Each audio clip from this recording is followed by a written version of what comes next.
Hi everyone, ఈరోజు నేను rich cream white sauce pasta చూపించబోతున్నానండి. ముందుగా నీళ్లు బాయిల్ చేసుకోవాలి. అందులో కొంచెం సాల్ట్ వేసుకున్న తర్వాత 2 కప్స్ పాస్తా వేసుకోవాలి.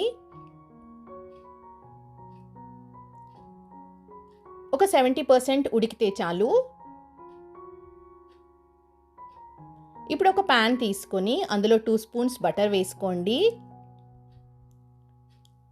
చిన్న చిన్న ముక్కలుగా కట్ చేసిన వెల్లుల్లి వేసుకోవాలి. తర్వాత వీడియోలో చూపించిన విధంగా వెజ్జీస్ అన్నీ వేసుకోండి. నేనైతే ఆనియన్ వేసాను, బెల్ పెప్పర్స్ వేసాను, క్యాప్సికమ్ అండ్ క్యారెట్స్ వేసాను. కలర్ఫుల్గా ఉంటే తినేటప్పుడు చాలా బాగుంటుంది. తర్వాత ఉడికించిన స్వీట్ కార్న్ వేసుకున్నాను. కాస్త మగ్గిన తర్వాత సాల్ట్ వేసుకోవాలి, పెప్పర్ వేసుకోవాలి, powders and red chilli flakes వేసుకోవాలి అండ్ ఆరిగానో వేసాను. బాగా ఒకసారి కలిపేసుకుని 2 మినిట్స్ సిమ్లోనే మగ్గించుకోండి. తీసి పక్కన పెట్టుకున్న తర్వాత ఇప్పుడు ఒక కడాయి పెట్టుకొని అందులో బటర్ వేసుకోవాలి సాస్ కోసం. బటర్ మెల్ట్ అయిన తర్వాత 3 స్పూన్స్ మైదా వేసుకోవాలి.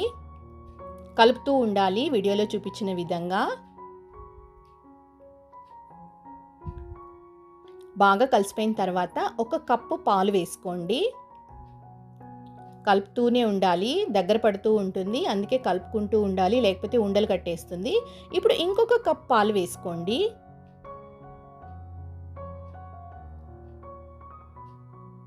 బాగా కలుపుకొని ఇప్పుడు కొంచెం సాల్ట్ వేసుకోండి, మళ్ళీ పెప్పర్ పౌడర్, చిల్లీ ఫ్లేక్స్ వేసుకోండి, మిక్స్డ్ హర్బ్స్ వేసుకోండి. ఇప్పుడు ఒక 3 చీజ్ స్లైసెస్ వేసుకోండి. కొంచెం మెల్ట్ అయిన తర్వాత ముందుగా రెడీ చేసి పెట్టుకున్న మిక్స్చర్ వేసేసుకుని ఒకసారి కలుపుకున్న తర్వాత ఉడికించి పెట్టుకున్న పాస్తా కూడా వేసేసుకోండి. వేడి వేడిగా తింటే చాలా బాగుంటుంది. తప్పకుండా ఒకసారి ట్రై చేయండి. వీడియో నచ్చితే లైక్ చేయండి. Thanks for watching. Bye bye.